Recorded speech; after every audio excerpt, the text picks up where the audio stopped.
Hey, you'd better put on something warm because today we're going to be in the great outdoors in the state of Maine to celebrate trees. And oh, don't forget to put on your hard hat. See, when you're in the woods where trees are being harvested, there's always the chance of branches falling. Lumbering, or logging, is the business of harvesting trees. Just like a farmer harvests a crop, loggers harvest the trees. They've got to select the right trees to cut down, and not too many, just enough so that a new forest can grow again. Think of all the things we use every day that started out as a tree. Furniture, the floors in my house. My house. Logs for the fireplace, musical instruments. Trees also provide homes and food for animals. And paper. Paper that goes into books. Like this one. See you later. Thanks. Long ago, our country was like one big forest. In order for roads, cities, and towns to be built, trees had to be cleared. Well, a lot of stories came out of those tree clearing days called American Tall Tales. They're about people who are larger than life and are usually based on real happenings. Well, over the years, one storyteller after another keeps exaggerating the facts until you have an authentic American tall tale. Well, one of the tallest of those tall tales is the story of Paul Bunyan, the legendary logger who cleared a path across our country.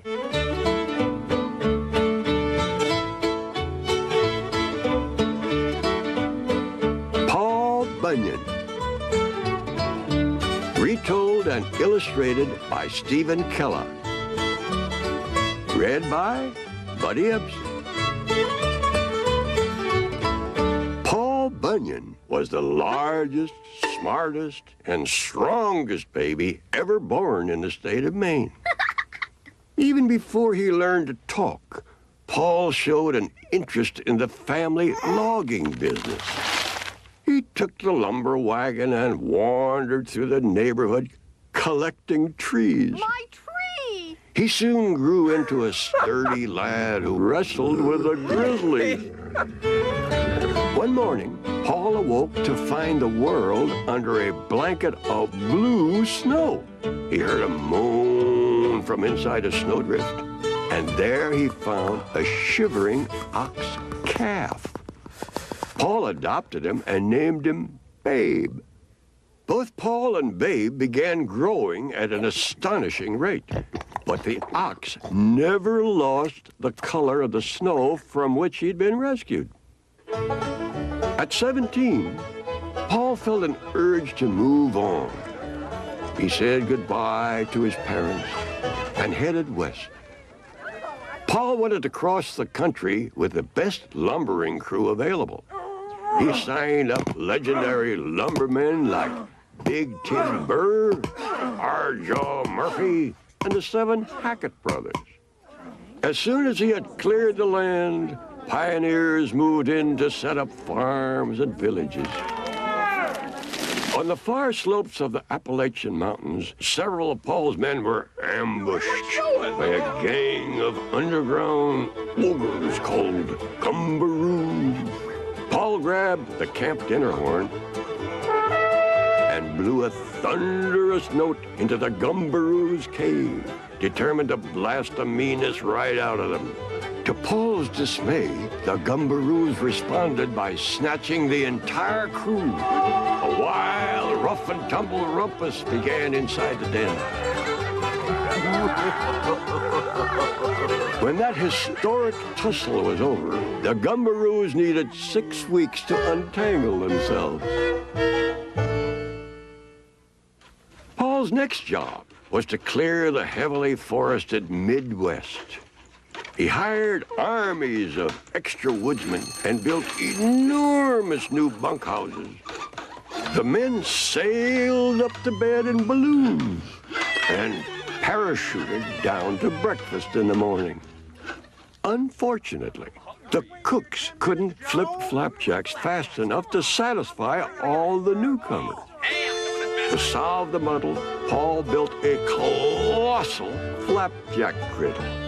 The surface was greased by kitchen helpers with slabs of bacon laced to their feet. Every time the hot griddle was flooded with batter, It blasted a delicious flapjack high above the clouds. Usually, the flapjacks landed neatly beside the griddle, but sometimes they were a bit off target. Fueled by the powerful mixture of flapjacks and syrup, the men leveled the Great Plains and shaded the slopes of the Rocky Mountains.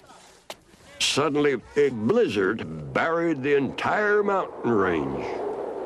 Now, that blizzard continued for several years, snuffing out spring, summers, and autumns.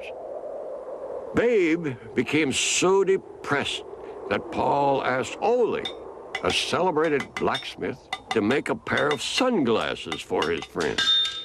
When Babe saw the world colored green, he thought he'd stumbled into a field of clover. He began eating the snow with such gusto that soon all those pent-up springtimes simply exploded. Paul and his friends invited some newly arrived settlers to join them in a celebration of all the holidays that had been missed. After the festival, the lumberjacks continued their journey, but as they headed southwest, the blistering sun and the giant Texas varmints proved to be more of a problem than they had expected.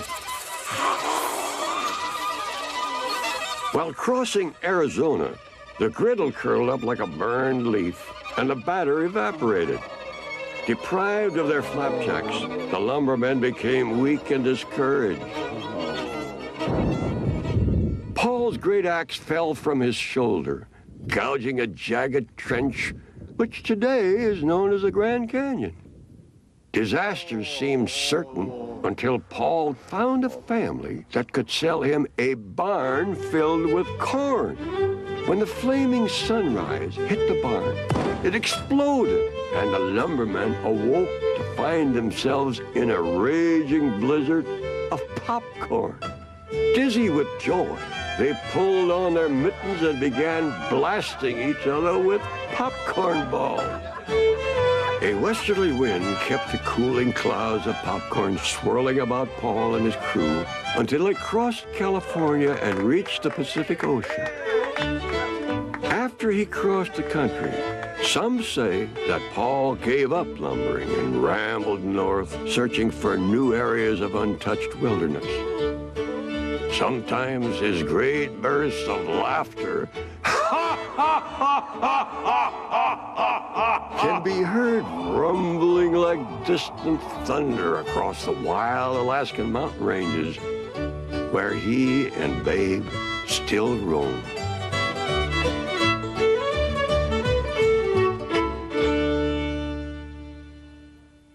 Lumbering is hard work, yet it seemed like a snap for Paul Bunyan.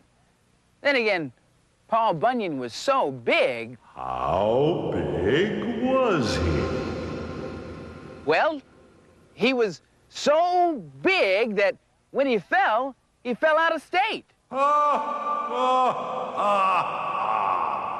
would you like to be big and tall like Paul Bunyan? What would you do that you can't do now? If it was true, I'll pick up a dinosaur. If it was true, touch the sky. I wouldn't have to swim across rivers. All I have to do is just take one step over the river. Eat a watermelon, like an apple. I like to play baseball and hit a baseball all the way around the world. I will catch airplanes in the sky. And I go to the shoe store and buy big, big, big shoes. Read a big, big, giant book. I would eat 20 packs of potatoes.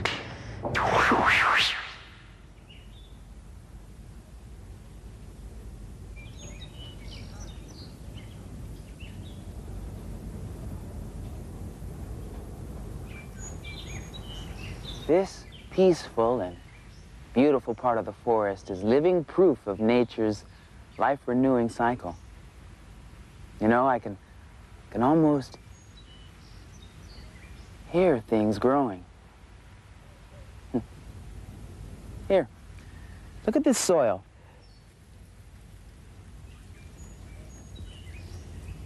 There are leaves and twigs, pieces of bark, all parts of a tree.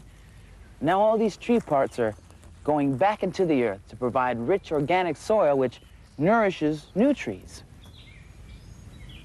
This tree stump here, it's the remains of a tree harvested almost 100 years ago. It's spongy and soft, just crumbles into soil.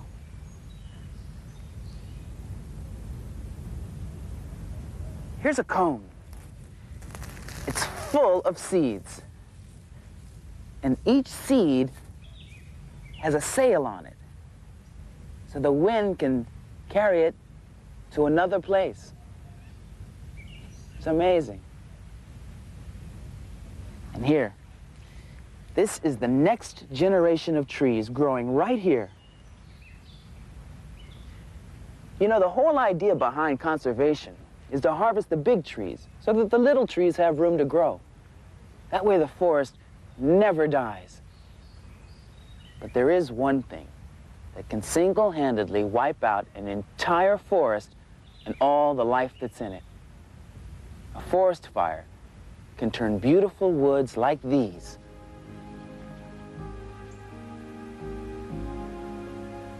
into a devastated landscape like this.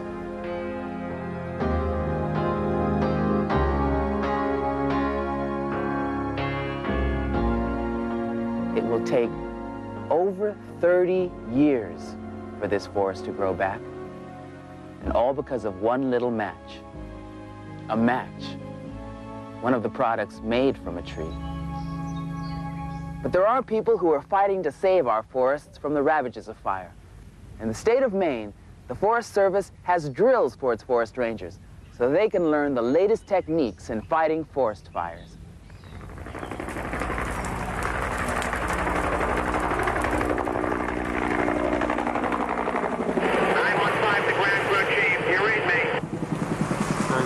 We need the entire ranger team down in the field. Come in on the north side of the fire. I'll meet you there.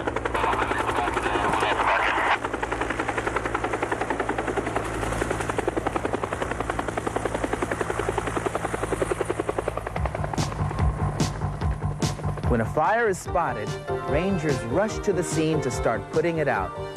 The team wears easy-to-see bright yellow uniforms made of fire-resistant cloth. Once they arrive, there's no time to waste. Pick up your tools right here and head right up here, okay? Okay, what we have here is about a 10-acre fire burning in mixed growth, hardwood and softwood slash, and the fire is burning pretty hard to the right, burning up the side of the ridge. What we want to do is put a hand line in along as close to the edge of the fire as possible so that we can stop the spread of the fire. I'll put it in about a foot wide and down in mineral soil. Under the direction of the crew chief, they clear away brush and branches and dig a trench called a fire line. This helps keep the fire from spreading. When you're face to face with a forest fire, it's your life and the life of the forest against the flames. Okay, we're working right around the whole fire. We ought to have it pretty well done here shortly. That's a good job there, boys. Keep up the good work. You don't have to go quite that deep, just below the root systems there. Then we'll be able to move along a little faster. Radio communication is important so the crew chief can control the action from the fire site. At exactly the right moment, he calls in the air support team. 101 to 915. Can you make a couple water drops here on the right flank of the fire? Each helicopter carries a huge bucket holding 250 gallons of water. They release the water over the fire like a very, very heavy rainfall.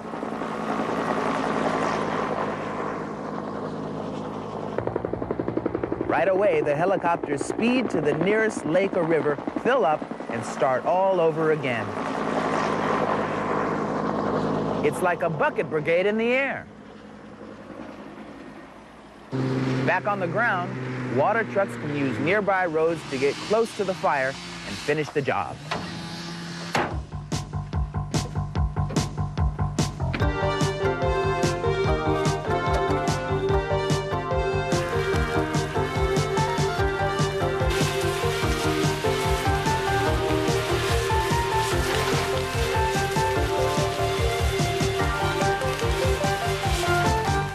exercises like this, the ranger firefighting team gets a chance to practice their skills at putting out the forest's greatest killer. But the best way to stop fires from killing our nation's woodlands is to keep them from happening in the first place. And remember, Only you can prevent forest fires. thanks, Smokey. What a guy. Paul Bunyan sure would be proud of these forest rangers, and that's no tall tale. And if you like reading tall tales, you can find them at your local library. But they're not always listed under American tall tales. Sometimes they're called folk tales or folk stories. Ask your librarian to show you the section that they're in. You know, reading tall tales is a great way to sharpen your thinking and expand your imagination. Talking about imagination, watch this.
Bunyan was a logger, and a big man was he. With one swing of his axe, he could chop down a tree. Paul and his blue ox chopped so many one day, they had to dig Puget Sound just to haul them away. Let me sing to you the tale of John Henry, making tunnels for the railroad. With his wife Polly Ann by his side, he could hammer right through a mountainside with the strength of 50 men, I am told.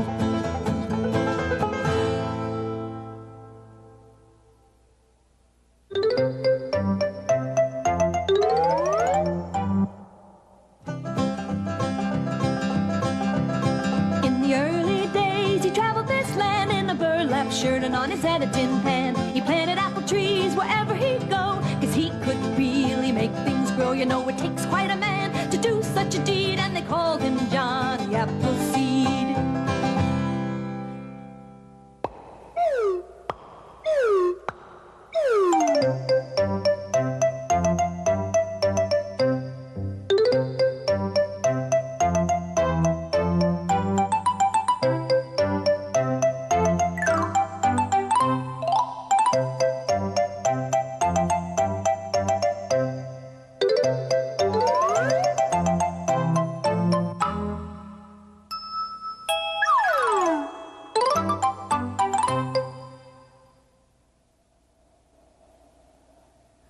Believe it or not, this is a nursery for baby trees.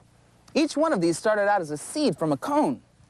And this is what they look like when they're about 4 months old. Well, we're about to put these seedlings into their new home. So first, you dig a hole, put the new tree into the ground, and then you tuck some of this rich soil under its chin, like that.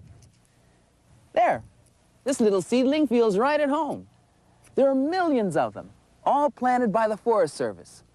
Now, when they're 2 or 3 years old, they'll be planted all over the state of Maine in cleared forest areas that have already been harvested.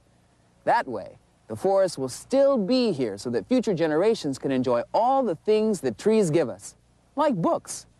And if you enjoyed today's book, Paul Bunyan, then here are some others that you might enjoy. But you don't have to take my word for it.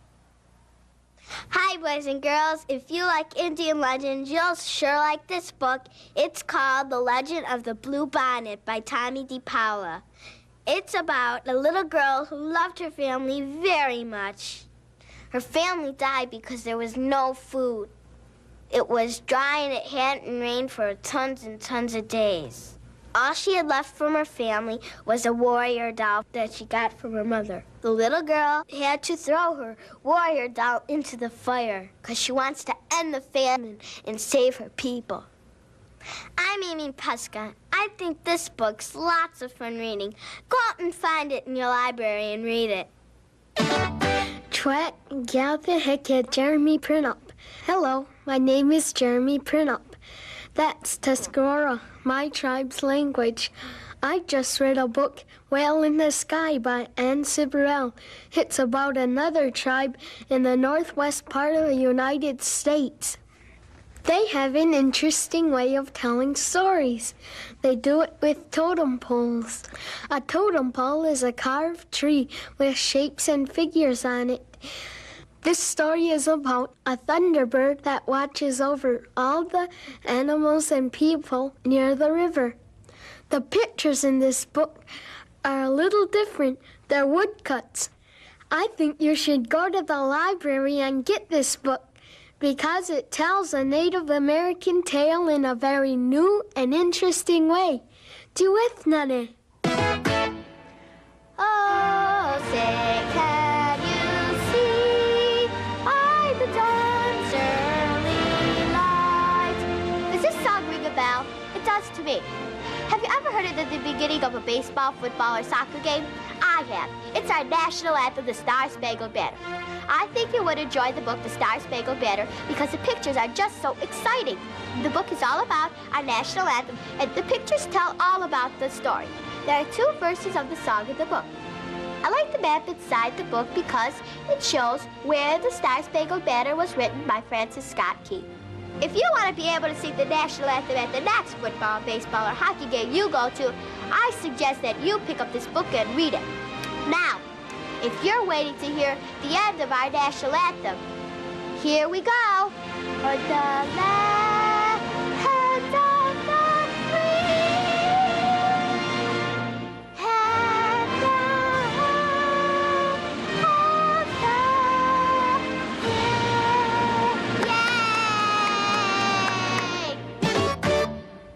Yay! Years ago, loggers would spend a lot of time at the logging camps, away from their families.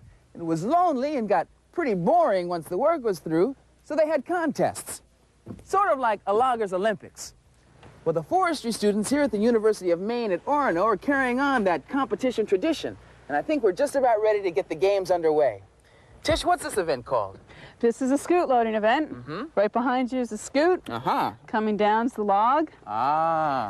And the object's to load the log onto the scoot as fast as you can. Okay. The logs that the men and women will be rolling up can be as heavy as 500 pounds. It's important to work with your partners so that the log does not fall off the scoot as they're loading it up onto the platform. It's a lot easier to say than to do. Are you ready? 3, 2, 1, go!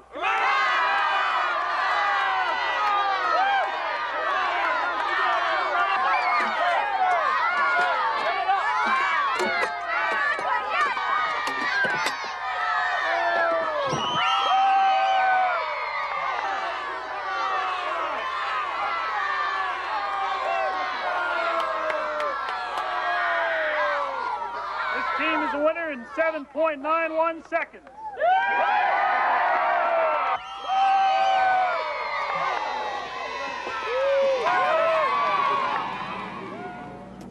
It's great to know that logging isn't all hard work. It's hard play, too. And I can't think of a better place to work or play than right here in this beautiful forest. Every once in a while, when you play with a toy made of wood or sit in a wooden chair, maybe even the next time you turn the page of a favorite book, take a moment to think just how important trees are to all of us. If Paul Bunyan were here, I bet he'd agree that we need to take care of our trees and all of our natural resources. Ready? Okay, the first team to cut 6 cookies will be the winner. Let's go. Come on, guys. See you next time.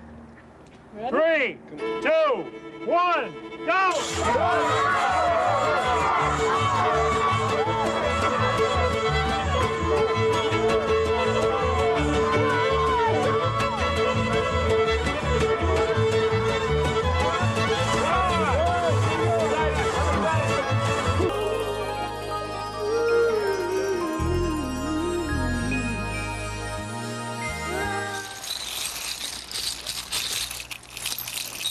Hi. Welcome to the best junk shop in Boston, the Recycle Store at the Boston Children's Museum. Its barrels are brimming with buttons, baubles, rickrack, and calico, and stuffed with scraps that weren't made into wedding gowns, seat covers, or ping pong balls. You know, it's amazing how one person's trash can be somebody else's treasure, isn't it? All of these bits and pieces could have been tossed out for the garbage trucks, but with a little inspiration, they can be recycled, used again, to create a brand new whole that's a whole lot greater than the sum of its parts. Almost everything you can think of is made up of little bits and pieces of something else. The food you eat, the clothes you wear, the house you live in, maybe even the quilt you tuck under your chin at night. A handmade patchwork quilt is a warm blanket made of small pieces of cloth that are stitched together. It looks a lot like a jigsaw puzzle and can tell a story without using a single word. That's what this book, The Patchwork Quilt, is all about. How a little girl and her family stitched together a swatch of blue, a scrap of red, and a gleam of gold to create a quilt of memories.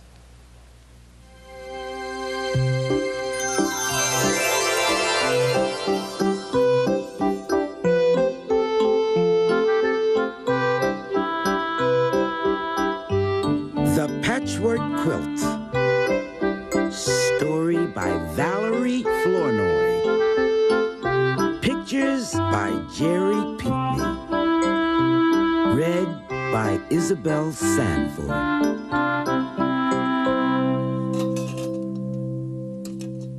Tanya sat restlessly by the kitchen window. She was anxious to go outside and enjoy spring, but she had a cold. "Mama, when can I go outside?" asked Tanya. "In time," Mama murmured, "all in good time." "I'm going to talk to Grandma," Tanya said. Grandma was sitting in her favorite spot. In her lap were scraps of materials of all textures and colors. Tanya recognized some of them. The plaid was from Papa's old work shirt, and the red scraps were from her brother Ted's shirt. "What you going to do with all that stuff?" Tanya asked. "Stuff? These ain't stuff. These little pieces gonna make me a quilt.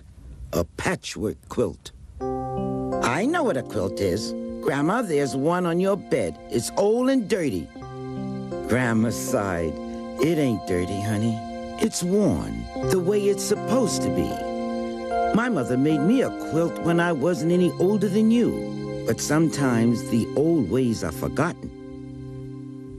Mama walked in and looked at the scraps of material that were scattered all over. "I just cleaned this room and now it's a mess." "It's not a mess, Mama," Tanya said. "It's a quilt." "A quilt? You don't need these scraps. I can get you a quilt." Grandma looked at her daughter and then turned to her grandchild. "Yes, your mama can get you a quilt from any department store, but it won't be like my patchwork quilt, and it won't last as long either." Grandma's eyes grew dark and distant. She gazed out the window, absent-mindedly rubbing the pieces of material through her fingers. "Grandma, I'll help you make your quilt," Tanya said. "Thank you, honey. It's going to take quite a while to make this quilt. A good quilt. A masterpiece. It'll take me a year at least." "A year?" shouted Tanya. "I can't wait that long, Grandma." "A year ain't that long, honey. Making this quilt gonna be a joy." One August afternoon, Mama said Tanya's brother Jim's favorite blue corduroy pants were beyond repair. "Bring them here," Grandma said. Grandma took part of the pant leg and cut a few blue squares. Jim watched her add his patches to the others. A quilt won't forget. It can tell your life story.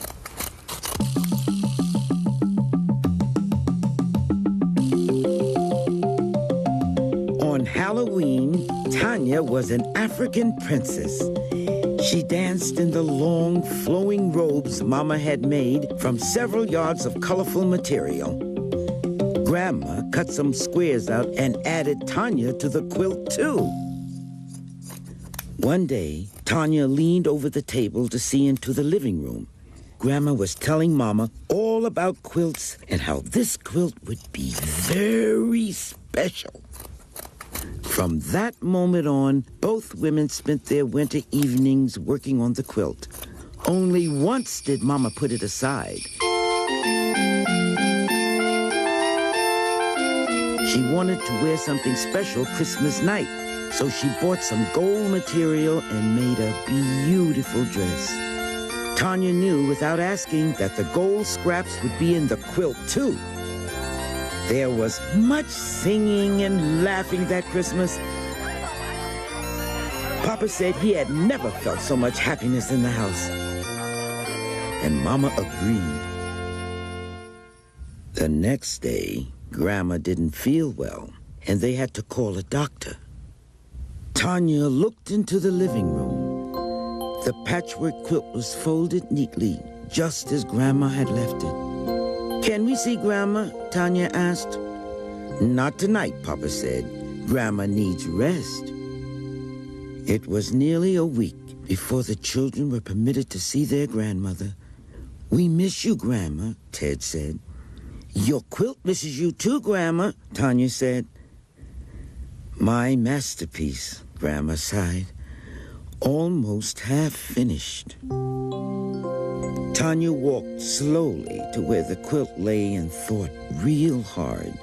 She knew how to cut the scraps, but she wasn't certain of the rest. Just then, Tanya felt a hand resting on her shoulder. She looked up and saw Mama. "You cut more squares, Tanya, while I stitch some patches together," Mama said. Tanya snipped and trimmed the scraps of material till her hands hurt from the scissors. Every day, Tanya worked on the quilt. But after a few weeks, she stopped. Something was wrong. Something was missing. Finally, she knew. Something wasn't missing.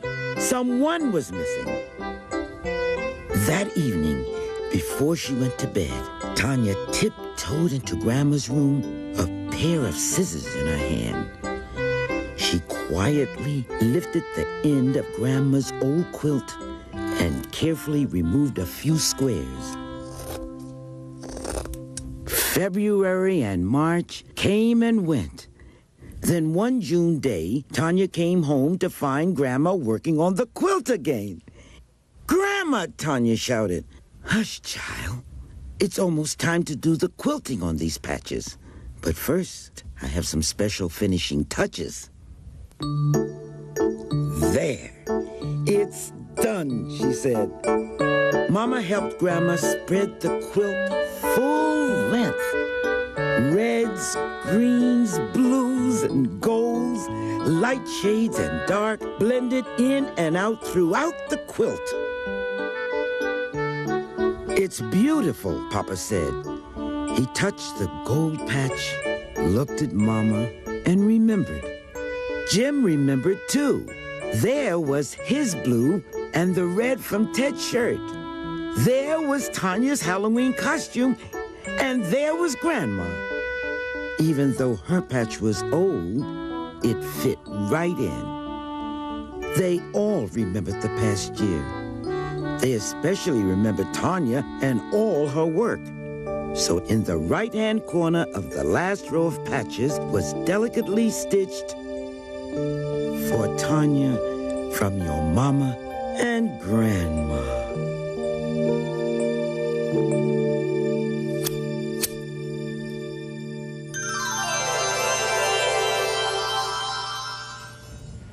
You can't buy a quilt like Tanya's at any store, for any price.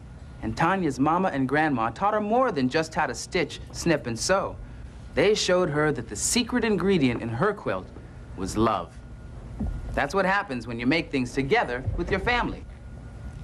Well, this may look like nothing but a big mess, but it's really a quilt in the making. These students from the Joseph Lee School in Dorchester, Massachusetts are making their very own special one-of-a-kind quilt. Each square will be as individual as a fingerprint, as special as its maker. Each square will be designed to say, hey, this is me.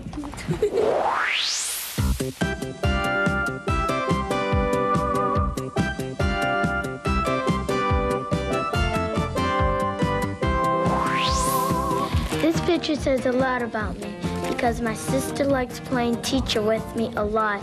So every week we play teacher 3 times, Monday, Wednesdays, and Fridays. I like my little sister, and I like her being in my patch. I really love her and care about her. In my patch, I'm making apple pie with my mother. That's me with yellow hair because I have blonde hair. I really like using a needle and thread because it's fun. I think I like making apple pies with my mom because it's one of the ways that she shows she loves me.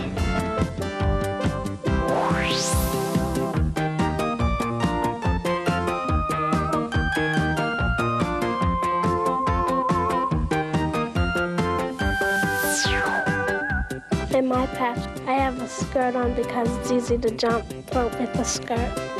The blue and white cloth that I used to make the shirt is from the dresses that my mother made for us. So it has a special meaning to me. The 2 people that are turning the rope are Liam and Linda, and they are my best friends. So they had to be in my patch. This is me sitting under a tree, enjoying one of my favorite books, and I'm sitting under a rainbow because I'm the host of Reading Rainbow. And I think of myself as the man under the rainbow. I put all of these elements into my patch for the quilt.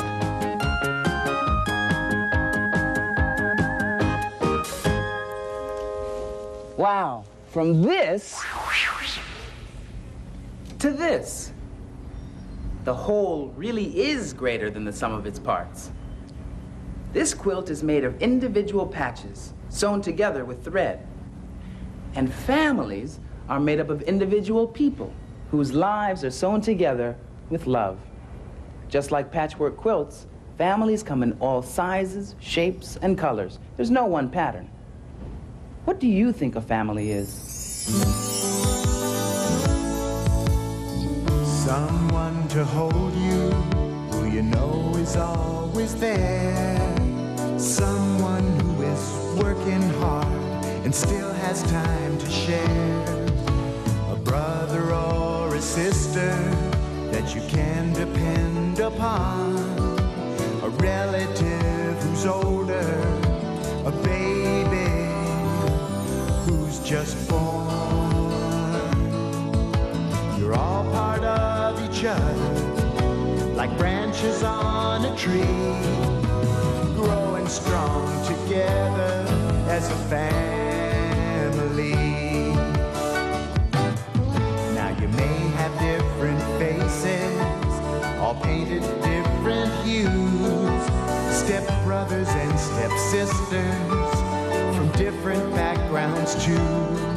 But because you love each other, all the differences you see, they just don't seem important in a family. You may have just one parent, or your family may live in different places too. There's always room for you, and though it isn't perfect, you fit in perfectly. 'Cause you belong there, that's why you're a family. Growing strong together, you're a family.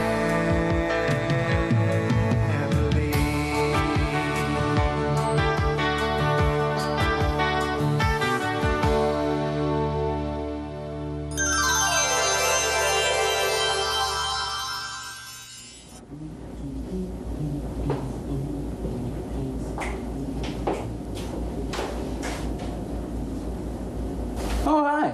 Come on in. You know, I think most everybody will agree with me when I say that the heart of any home is right here in the kitchen. And this kitchen here at the Boston Children's Museum shows what your great-grandmother's kitchen might have looked like. I'm about ready here to make something really special. It's called the LeVar Burton Super Duper Sandwich. You ready? Okay, here we go.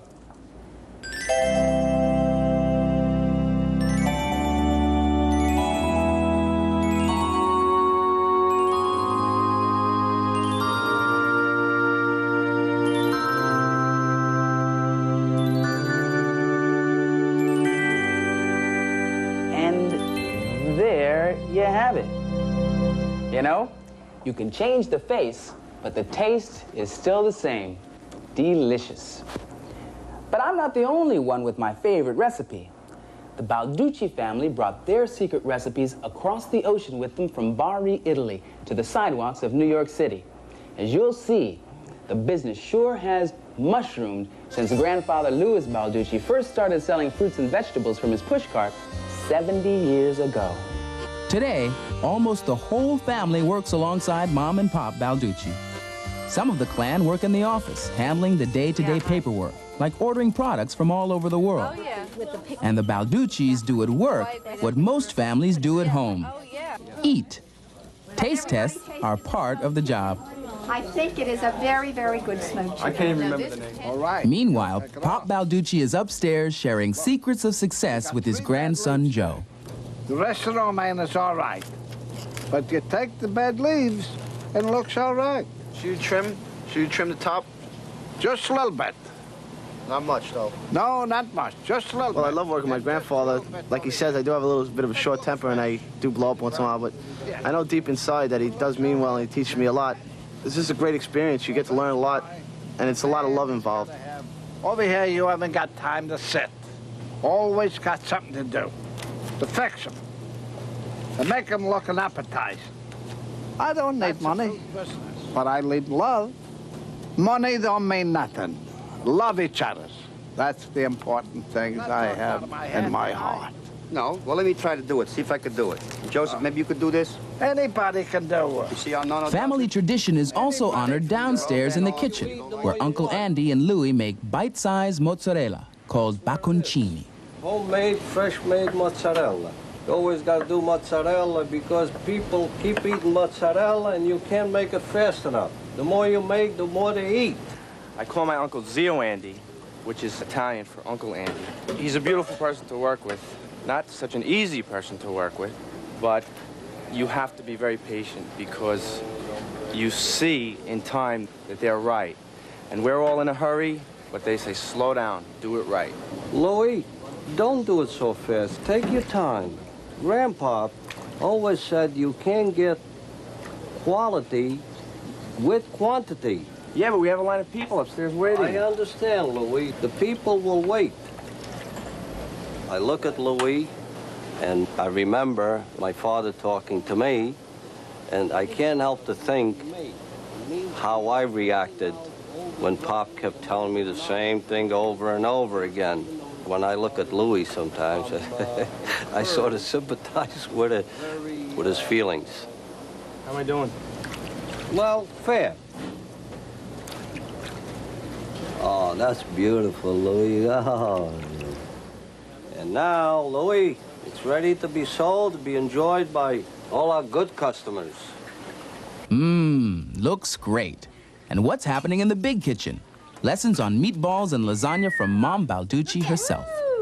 What are you doing? What are you doing over here? Yeah, what are they doing? They're making a mess. Yeah, I don't like what you're doing. That's too much. That's too much. Nonna doesn't like you. Better watch out, kids. That's all. My mother and father are an inspiration to me and to my children.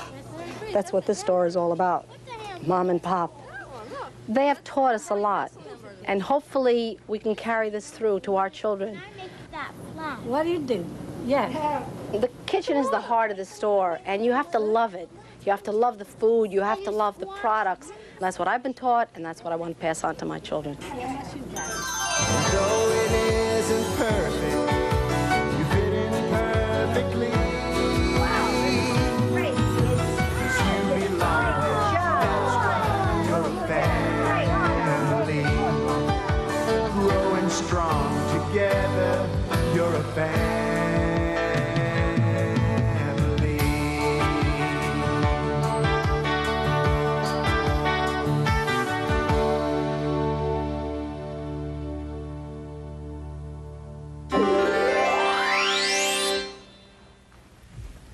The Balducci's built a family business out of spaghetti, cheese, fruits, and vegetables. And visitors here at the Boston Children's Museum built this library, a house made especially for books out of milk cartons that they could have thrown away. You can do it too. Here's how. You take 2 milk cartons, stuff one with newspaper, then put the 2 cartons together. Easy. You can build your own library out of recycled materials. And if you want to put some books into it, then try the patchwork quilt and others about families of all kinds. Here are some that you might enjoy. But you don't have to take my word for it. Hello, my name is Alyssa, and I'm here today to tell you about the different kinds of ways that you could become a family. I read about them in this book called Being Adopted by Maxine B. Rosenberg. In this book, all the children are adopted. Andrew came from India, Karen came from Korea, and Rebecca came all the way across the United States. The stories in the book are real. I especially like the part when Rebecca's sad because someone made fun of her because she's adopted. And her brother told her not to worry because their mom and dad will never give them up. I came to my family from South America on an airplane. Just like Rebecca, I know my mommy and daddy will never give me up. Being Adopted is a great book. You should read it. It'll help you understand that being adopted is excellent. Have you ever been teased? It's no fun, is it? Well, nobody knows that like the little girl in this story, Angel Child, Dragon Child. Hi, I'm Mike Szymanski. This book was about a little girl that comes to America from Vietnam. The little girl, Oot, finds it difficult coming to a new school and making new friends. A boy at school, Raymond, teases her terribly about the clothes she wears and the trouble she has learning English. One day, the principal found Oot and Raymond fighting. My favorite part of the book was when Oot and Raymond made up and became friends. After that, the whole school gets together to bring Oot's mother to America. I can really relate to this book because I came from Korea. It was a little hard for me, too. Angel Child, Dragon Child will help you see that even though people are different, they should be treated kindly. Hola, boys and girls. My name is Maritza T. Would you like to read a beautiful book called The Two of Them? It's about a little girl and her grandfather. When she was born, her grandfather made her a silver polished stone ring. Grandfather made her a flute of bamboo. Grandfather played the guitar, and they made music together under the trees. At the end of the story, the little girl takes care of her grandfather because he was dying and he couldn't walk. The ending is sad, but I still think you should read this book because it shows you how great it is to have a special grandpa.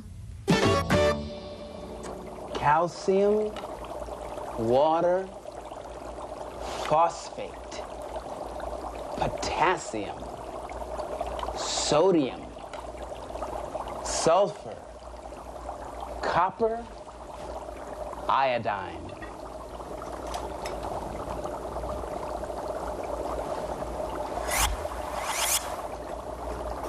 These are just some of the basic chemical ingredients that make up one of the most important items in the whole world. Somebody's Sean size is worth about $1.38 worth of sodium, calcium, and other basic chemical ingredients. But no one could ever put a price tag on her real value, or yours. You are so much greater than the sum of your parts, aren't you, honey suit? Yeah, you are. All the ingredients in human beings may be the same, but the result is always different. That's why you're you, one of a kind. Imagine trying to cut one square out of this quilt. Just one. Wouldn't be the same, would it? Well, your family, your community, your whole world would never be the same without you. Shawnee, you want to help me wave bye-bye? Yeah, come on, let's wave bye-bye. Wave bye-bye. Bye-bye. Bye-bye. We'll see you next time. Yeah, wave bye-bye. Yeah, bye-bye.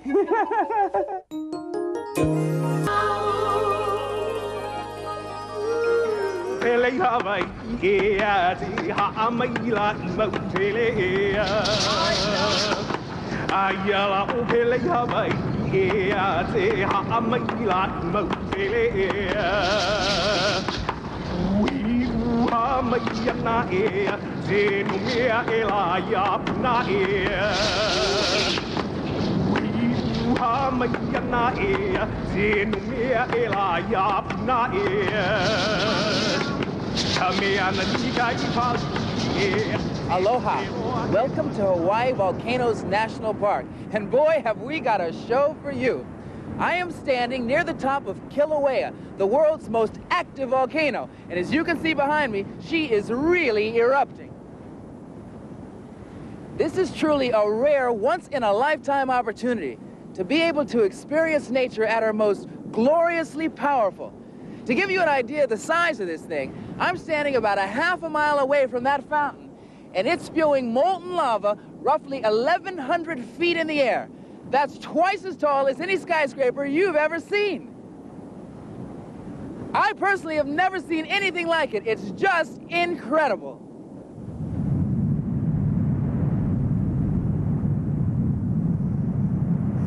Lava is really hot, melted rock that's pumped up 40 miles through tunnels inside the earth. Those tunnels lie beneath volcanoes like this one. Sometimes flaming red rivers sweep through forests and fields, smothering them under a blanket of blistering ooze.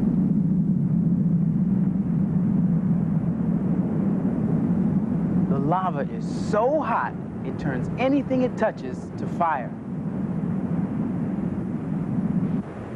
And watch how fast it moves.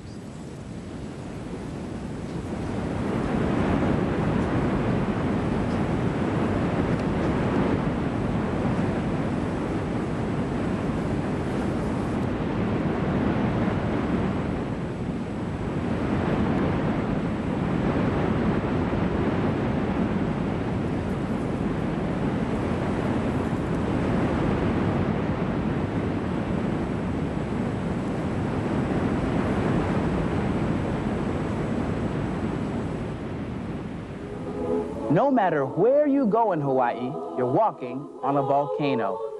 That's because the Hawaiian Islands are really the tips of giant volcanoes sticking up in the middle of the sea.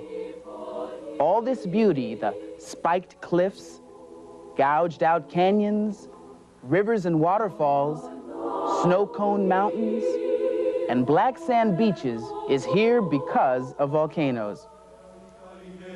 Most of Hawaii's volcanoes are inactive, but Mauna Loa and Kilauea are still very much alive.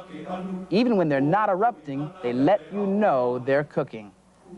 The earth is so hot that when it rains, the water seeps through cracks and boils into steam. Then, when it's ready, the volcano erupts. This is what Kilauea looked like yesterday, getting ready to blow. The lava is just beginning to leap out of the cone. You know, volcanoes aren't born very often, but one was born about 45 years ago in the country of Mexico. And that's what this true story, Hill of Fire, is all about.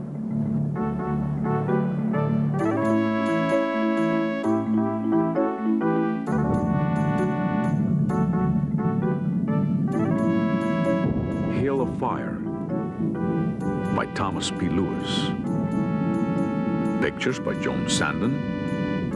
Read by Fernando Escandon.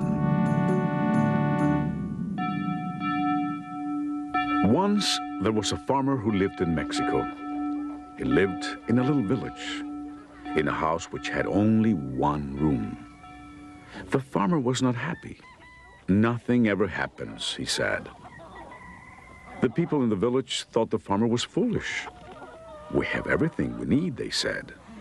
We have a school, and a market, and a church with an old bell that rings on Sundays. Our village is the best there is. But nothing ever happens, said the farmer. Every morning for breakfast, he ate 2 flat cakes of ground corn. His wife had made them the night before. He put honey over the cakes and drank cinnamon tea from a clay mug. Nothing ever happens, he said. It was still dark and the farmer got ready to leave for the field. His son Pablo was still asleep. Perhaps today, said his wife, something will happen. No, said the farmer, nothing will. Late in the morning, when the sun was high, Pablo came to the field. Pablo, said the farmer, why are you not in school? There is no school today, Papa, said Pablo. I have come to help you plow. Pablo helped the farmer plow the field. The ox pulled, and the plow turned up the soil. Suddenly, the plow stopped. The farmer and his son pushed, and the ox pulled, but the plow did not move. It sank into the earth. It went down, down, down into a little hole. The little hole became a bigger hole. There was a noise deep under the ground, as if something big had growled. The farmer looked. Pablo looked. The ox turned its head. White smoke came from the hole in the ground. Run, said the farmer, run! There was a loud crack, and the earth opened wide. The farmer ran. Pablo ran, and the ox ran too. The farmer ran all the way to the village. He ran inside the church and rang the old bell. The other farmers came from their fields. People came out of their houses. Look, said the farmer, look there. That night, no one slept. Everyone watched the fire in the sky. It came from where the farmer's field had been. There was a loud boom, and another, and another. Pieces of burning stone flew in the air. The earth was coughing. Every time it coughed, the hill of fire grew bigger. In a few days, the hill was as big as a mountain. And every few minutes, there was a loud boom. Squirrels and rabbits ran and birds flew away from the fire. People led their burros and their oxen to safety. Some of the people went close to the steaming lava. They carried big crosses. They prayed for the fire to stop. When the booming stopped and the fires grew smaller, the farmer's house was gone. The school was gone. The market was gone. Half the village was gone. One day, some men in uniform came in cars and trucks. So you are the one with the plow that opened up the earth, they said to the farmer. They laughed. You're lucky to be alive, amigo. The soldiers looked at the village. Everyone must go, the captain said. It is not safe to live here any longer. The farmer and his wife and Pablo and all the people of the village went with the soldiers. The farmer found a new house. It was not far from the old one, but it was safe from El Monstruo, which means the monster. That is the name the people gave to the great volcano. The people made a new village, that made a new school and a new market. They had a great fiesta because now they were safe.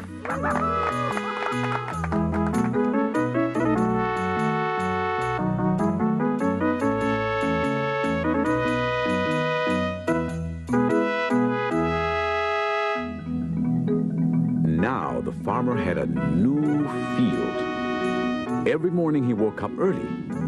It was still dark, and El Monstruo glowed in the sky. Sometimes Pablo brought the children of the village to see the farmer. From the field, they could see the volcano smoking, like an old man smoking his pipe. Can you make another hill of fire, the children said. No, my friends, no, no, said the farmer. He laughed. One hill of fire is enough for me.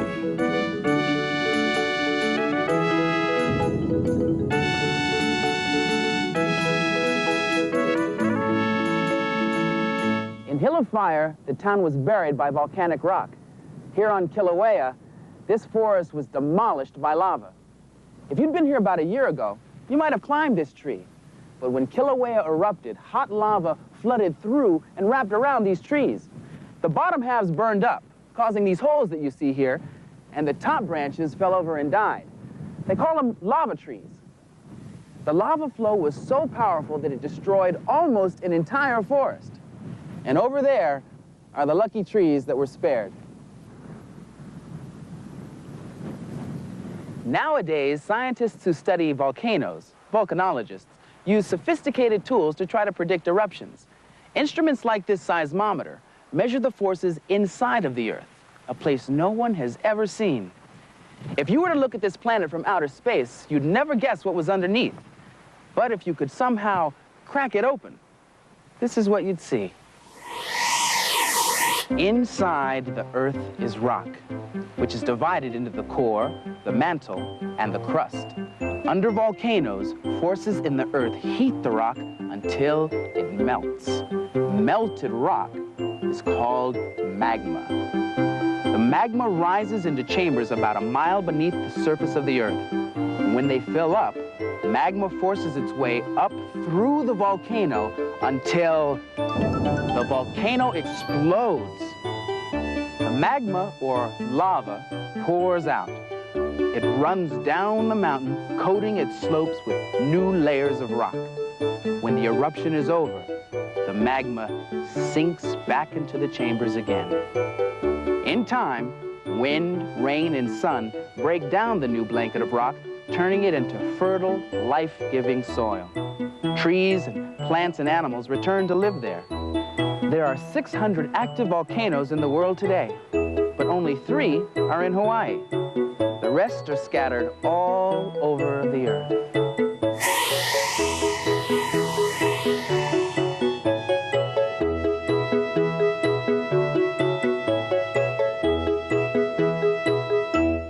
It's unbelievable how much lava can gush from one volcano. And look at this. It's only just one little spill. There are 2 kinds of lava, a'a and pahoehoe. This is pahoehoe, the smoother of the 2. It dries in wrinkles and curvy snake-like formations that looks like rope. Some pahoehoe flows have toes, flat, round projections that tiptoe ahead of the rest of the pack. A'a lava is rough and rubbly, much chunkier than pahoehoe, and it's full of jagged, spiky fragments called clinkers. A'a is sharp enough to scratch your hand or cut up the bottoms of a new pair of boots. And just listen to how it sounds.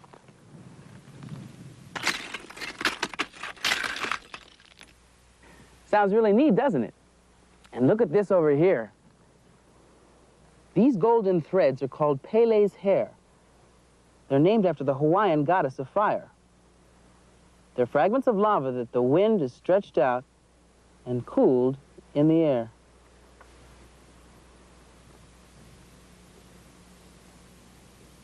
This lava traveled miles and miles from the volcano's crater. You can actually see where the rivers of lava poured over that cliff and snaked right down through here. You know, when you look at lava closely, you can see that it glistens. It's really beautiful. It's full of colors and shapes, textures. Look at these pieces. You see how shiny that is on the surface?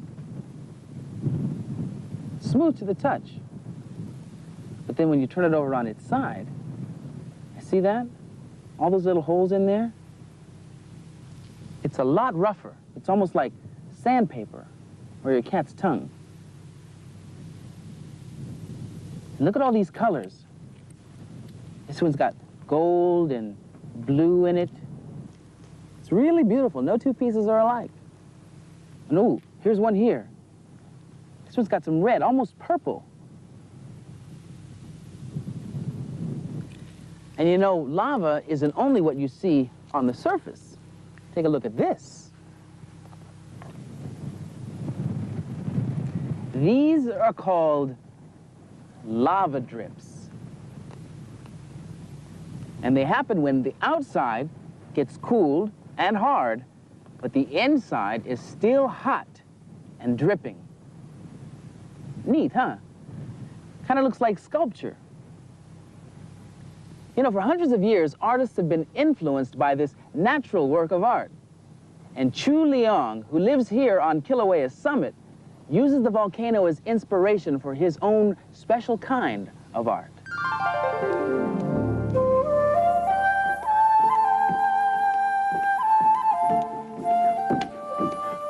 Living on the summit of Kilauea is quite an inspiration to my work. One views lava rocks, the colors of the rocks, the formations, the textures, the surfaces. And living in the forest, one senses the quality of the forest and tries to transfer it to the work.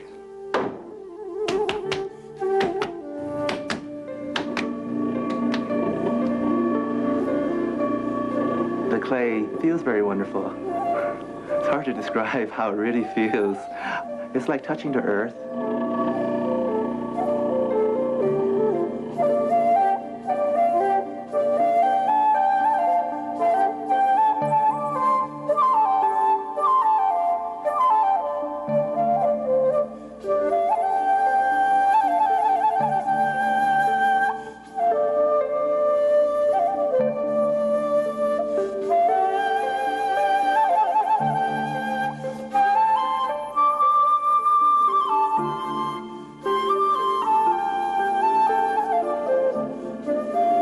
This particular series that I'm working on is a series, to me, symbolizing the volcano, living so closely to the volcano and creating a vessel from Earth to depict the feeling of the volcano.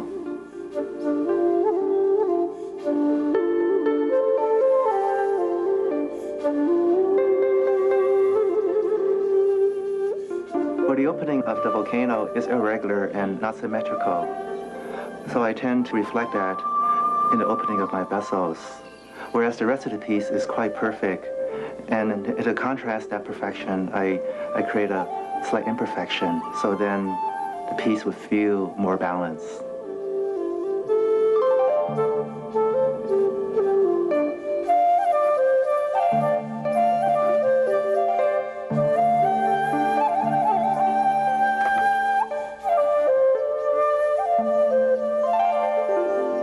But the piece is done when it feels right and looks right.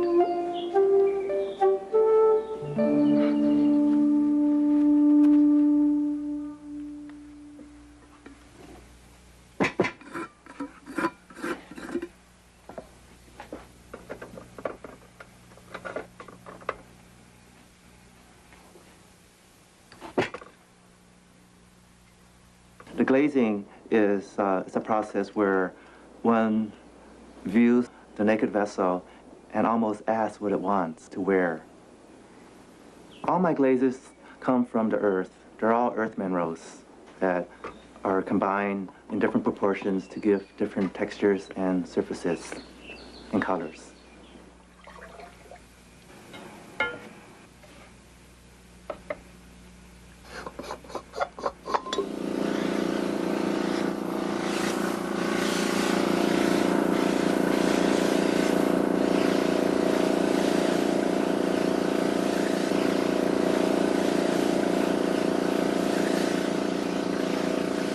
The kiln basically fires the vessel.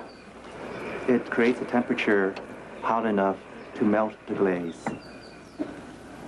This particular process that I'm using is called a raku process, and it takes 3 hours to fire.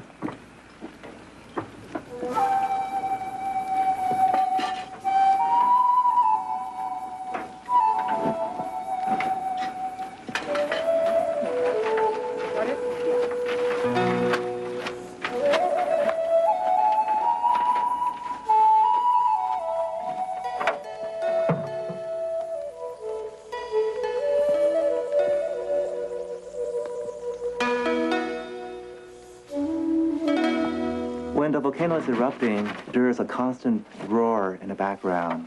And this roar is just awesome and powerful. And as I'm working, I feel this power coming through me. I feel myself getting stronger.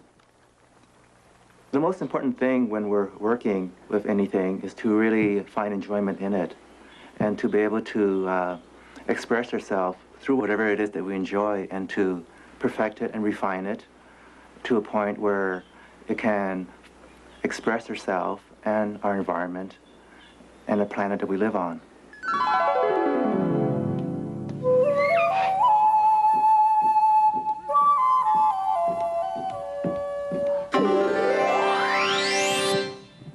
The hill of fire that inspires Chu Liang is the volcano Kilauea. But if the hill of fire that inspires you is this book, then here are some others that you might find hot. But you don't have to take my word for it. Hi, I'm Saparnadetta, and I'm here to talk about a book which has your favorite imaginary creatures, dragons. It's called Emma's Dragon Hunt, and it's written by Catherine Stock.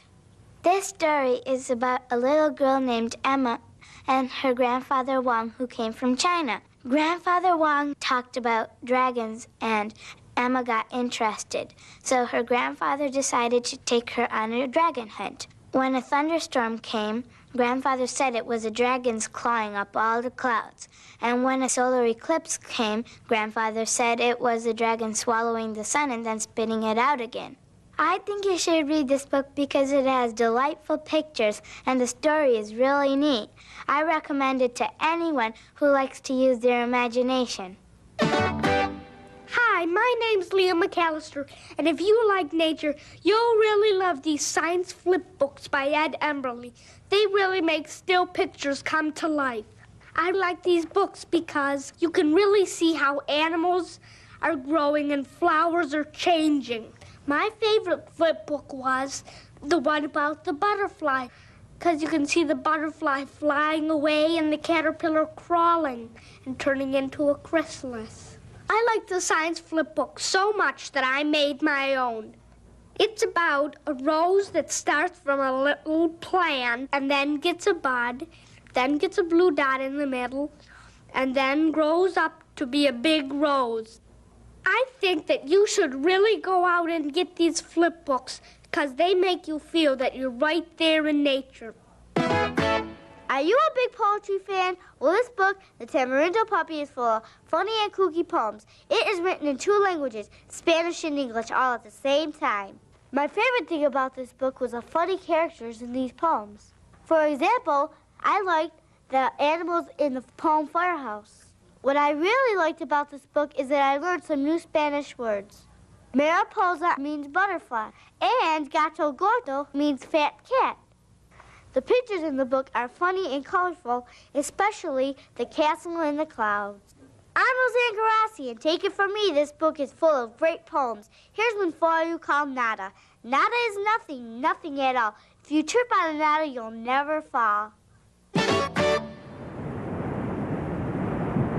I'm standing with Christina Hilliker, and she's a geologist here at Hawaii Volcanoes National Park. Christina, can you tell us a little bit about the activity that's going on behind us? Well, you're seeing the 31st phase of the continuing eruption on Kilauea's East Rift Zone. It's been going on since January of 1983. And this particular eruption has gone on about how many hours? Since about 7:30 this morning, so about 11 hours now. What is it that the geologists are doing here? Well, we're observing and trying to learn as much as we can about how the volcano works. And one good reason for that is to be able to predict the eruptions and help get people out of the way and let people know where it's safe to be, where it's safe to build their houses and so forth. Christina, why is the ground here so warm? Well, this whole area, there's magma not too far beneath us. Right beneath our feet. That's right, this whole area. And this hill that we're standing on is a vent from an earlier eruption in this series. So this hill about 1.5 years ago looked just like that. Have you ever been scared at a volcano? Oh yeah. Yeah? But here these are pretty safe volcanoes, safe eruptions. Right. And we pretty much know what's going to happen. It can get out of the way. Thanks, Christina. There's only one thing more spectacular than a volcano's ability to destroy, and that's its power to create. Volcanic eruptions like this one keep the flow of life going. For from the fires of the earth come the very stuff of which life is made. We'll see you next time.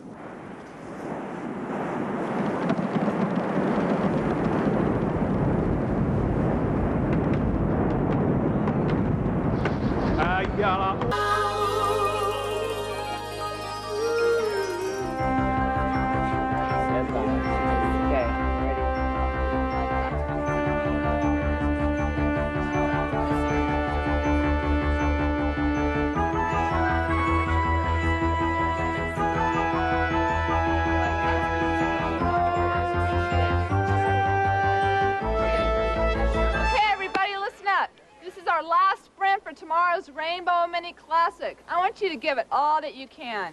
Get your feet in the clips fast. Use your arms. Get down. Breathe deeply. Pull on that bike. Give it 100%. Are you ready? On your mark. Get set. Go!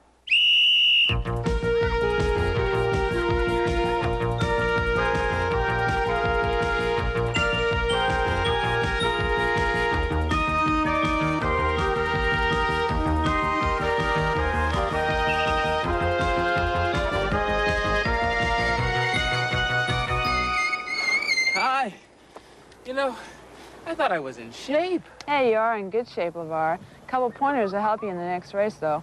Start in a much smaller chain ring. That'll help you get going a little faster. Also, put your feet in a little bit faster, too, okay? Okay. All right. Thanks, Shannon. Sure. Here, LeVar. Well, thanks. It's one of my favorite fables. The tortoise and the hare. You know? That's just how I feel. Like the poor old tortoise puffing away in the background while the hare sprints ahead for a sure win. But you can't judge a book by its cover.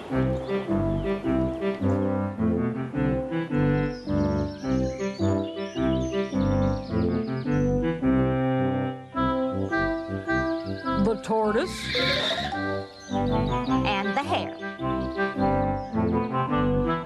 An Aesop fable, adapted and illustrated by Janet Stevens, read by Gilda Radner.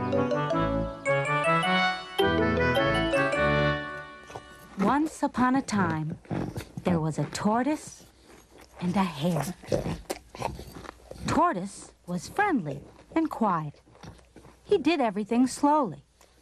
Hare was flashy and rude. He did everything quickly. Hare liked to tease Tortoise about being so slow. When Tortoise ate breakfast, Hare said, "By the time you finish your last bite, it'll be dinner time." When Tortoise worked in his garden, Hare said, "By the time you pick those spring flowers, it'll be winter." One afternoon, Hare followed Tortoise to the store. Hare teased him on the way. "By the time you get there, the store will be closed," he said. "You're so slow. I could beat you at a race hopping backwards on one paw." "But I could never beat you, Hare," said Tortoise. "Yes, you could." Come on, we believe in you. You can do it, said Tortoise's friends. "All you need is a little help." "Then you will race me, Tortoise?" asked Hare. Tortoise pulled his head into his shell. "I don't want to." "You've got to," said his friends. "You've put up with that nasty hare long enough. We think you can win." Tortoise didn't want to disappoint his friends, so he finally agreed to race against Hare. Tortoise only had 2.5 weeks to get in shape before the big race. Rooster helped him out at the gym. Raccoon cooked him healthy meals.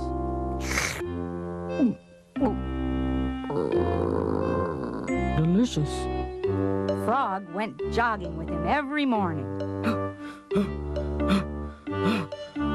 By the day of the race, Tortoise was ready. Animals from all over the county came to watch the tortoise and the hare. Rooster read aloud the rules and described the course.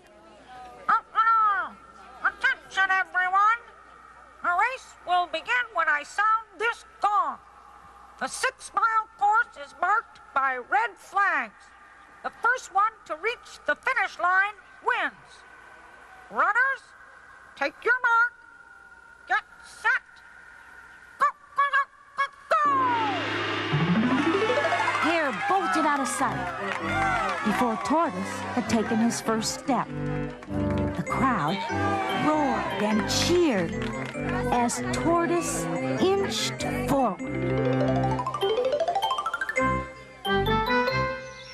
Hare was so far ahead that he decided to stop at Bear's house for something cool to drink. Hare rested and sipped lemonade. Bear noticed something moving outside the window. Hare, there goes Tortoise. What? Yelled Hare, running out the door. Hare passed Tortoise for the second time. Then he decided to stop at Mouse's house for a snack.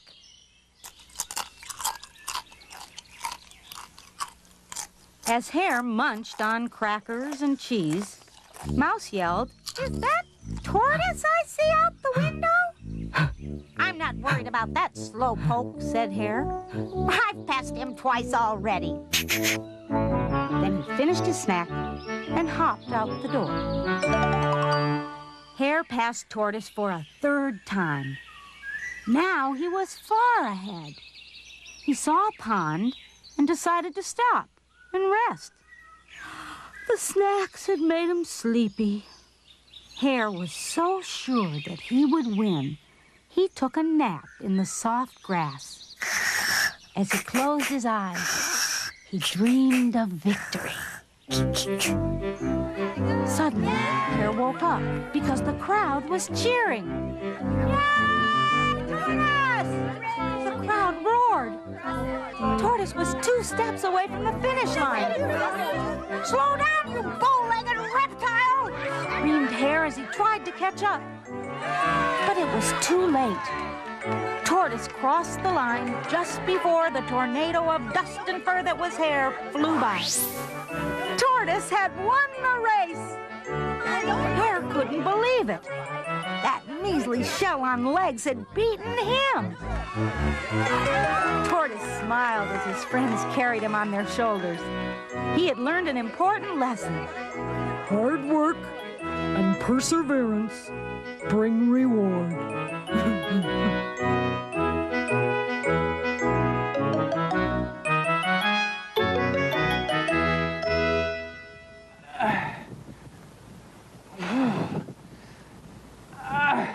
Slow and steady wins the race. Hard work and perseverance bring reward. Boy, this is hard work. Hey, LeVar, come on, don't give up now. Keep trying. Gather ye rosebuds while ye may. Stop and smell the flowers along the way. Relax, LeVar. No, I think I can do it. L-E-V-A-R. Pedal that bike and you'll go far. Yay, LeVar. Oh, come on, LeVar. By the time you get up that hill, they'll be crossing the finish line. Take it easy. No, I'm not giving up now. I may not win, but I'll feel like a winner if I work hard and do the best that I can. Right. Have you ever tried really hard at something? When I first started to swim, I was scared to put my head underwater, and I couldn't swim good. All I'd do was walk around in the water. And then one day, my dad told me he was going to teach me how to swim. And so what he did to me is he picked me up and he threw me in the water. And then a few days later, I just started swimming good. Once I tried to climb a tree 15 feet high, and I finally did it. I tried to do the laundry, and when I'd done the laundry, all the soap came onto the floor. I've been working real hard on my baseball swing. Watch. My brother and I fight sometimes, but I try to get along by saying I'm sorry. We had to do this crossword puzzle, and I got stuck on 19 down, and I couldn't figure it out. I've been training for an Oahu wide track meet, and I've been training real hard, and I'm going to do real well. Giving it all that you got. You think you can win it, but win it or not, you keep going, pushing as hard as you can. Your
I've really got to get in shape for the big race.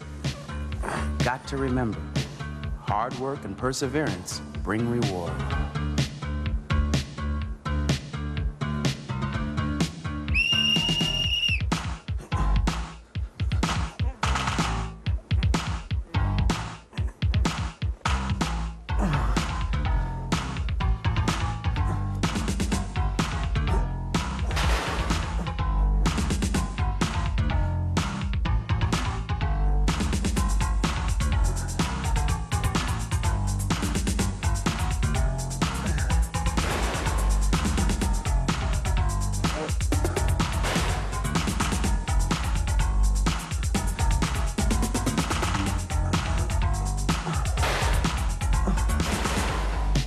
That's it, LeVar. Sit down. You deserve a break. Come on, LeVar. Don't give up.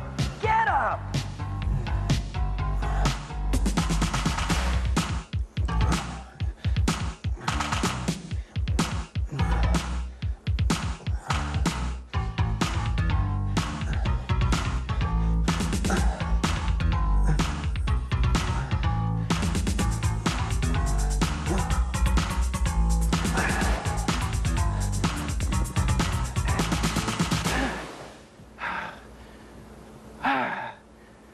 Making it through an obstacle course takes muscle power and willpower, because the key to success starts right here.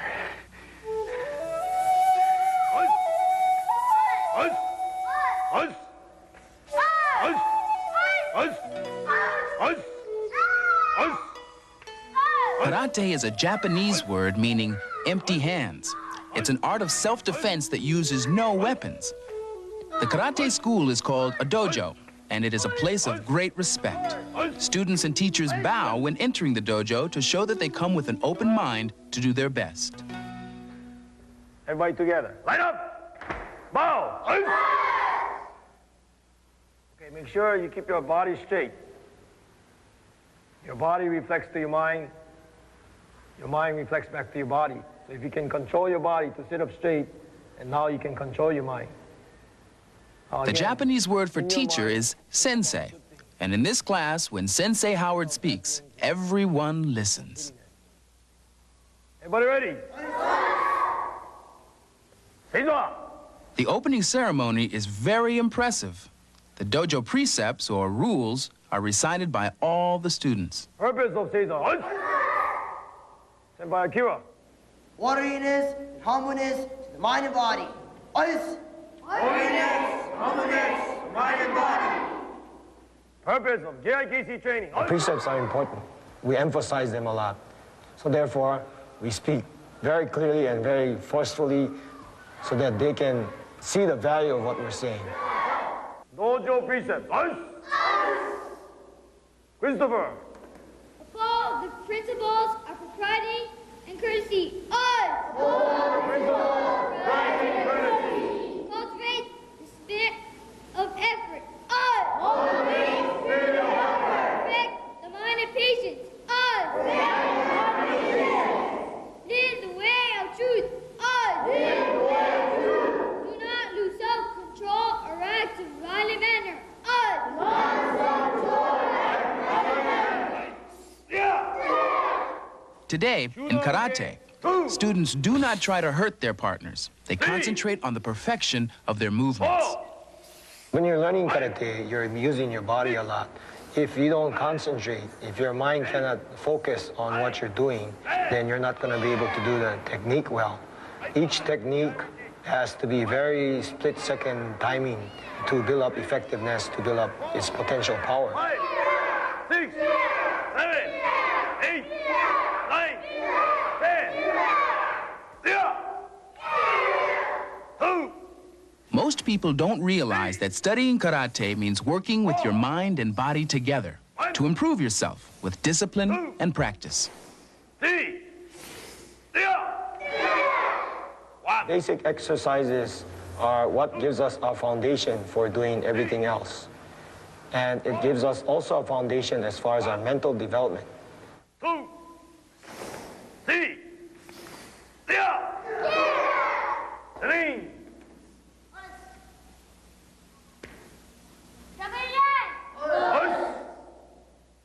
Kata is a set sequence of blocking and punching and kicking movements where a person is imagining someone is attacking them.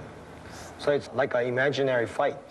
Because those movements are always the same, they never change, you have to now build up an imaginary opponent.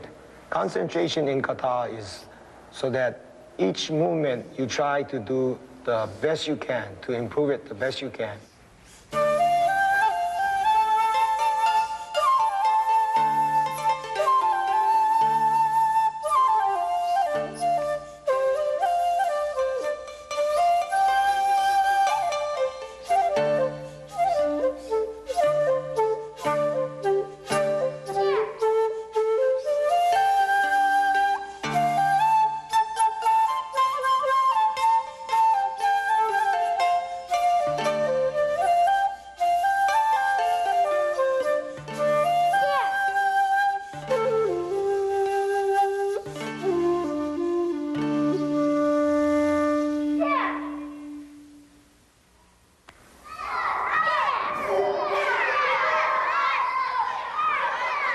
Sparring is a learning process of getting along with someone.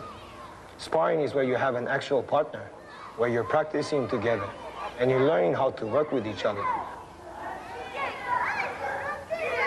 Rather than learn karate to fight someone, we learn karate to fight our own weaknesses.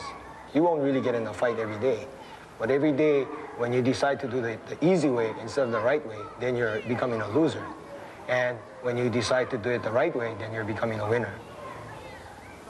The easiest thing to learn about karate is to develop a spirit to try hard, a spirit not to give up. Karate teaches this from the body and the mind together.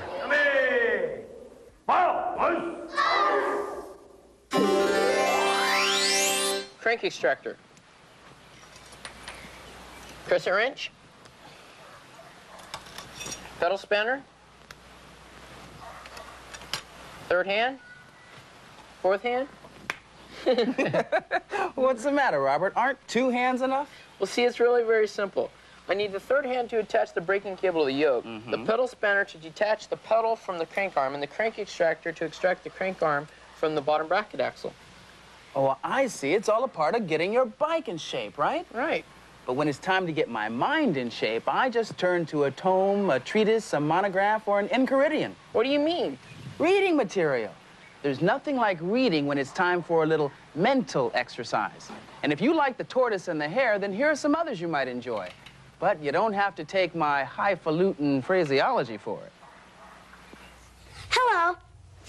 My name is Mary Beth. I'm just doing some exercises to keep in shape. Can you do them? Well, here's a book that can show you how. It's called Albert the Running Bear's Exercise Book. It's about two bears, Albert and Violet. Albert needs to get into shape. They make a deal that Albert will do his exercises and Violet will show him how. The book has lots of pictures of exercises in it. Knee bumps, rock and roll, super stretch, and runner's reach. I really like this book. It's a great book to keep in shape with. Even adults should read it so they could keep in shape too. Hi, how are you doing? I'm Nick Ramza here, and I like books about animals and funny books very, very much. I just read a book called Hooray for Snail by John Stadler. I thought Hooray for Snail was a very good book. I enjoyed it. You know, ordinarily, you don't find snails on baseball teams because they're sort of slow, you know? Well, this snail is the batter, and he gets up to bat, and he wallops that ball right to the moon, and it goes, and it hits the pyramids. And all that time, he's trying to get around the bases just once. I think Hooray for Snail is a terrific book. I would advise you to go to your public library and pick it up. This book showed me it doesn't matter if you're 2 inches tall. You can do anything you put your mind to, and that's a fact. Hi, guys and dolls. My name is Misty Jones, and I'm here to tell you about an exciting contest which can prove that men can do almost anything that women can do. It's an exciting book called Sam Johnson and the Blue Ribbon Quilt. The most important people in the book are Sam Johnson and his wife, Sarah. One day, Sam saw a hole in a pig's pen. He took some of Sarah's scrap pieces and mended together while she was out of town. Then he said, this looks pretty neat. I think I should join Sarah's quilting club. Well, the women say there's no room for a man to be bumbling things up. And then the contest begins. By the end of the contest, the quilt looks a little different than anyone planned. I think you should read this book because if you learn to work together, you might get something a little different than you planned. Okay, welcome everyone to the first annual Rainbow Mini Classic.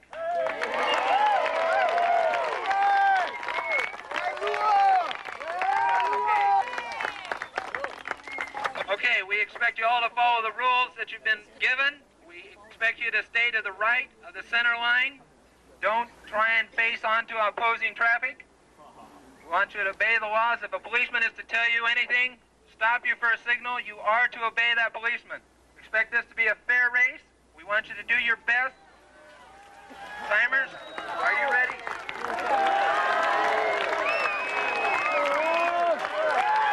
Come on, team. 3, 2, 1.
Thanks very much.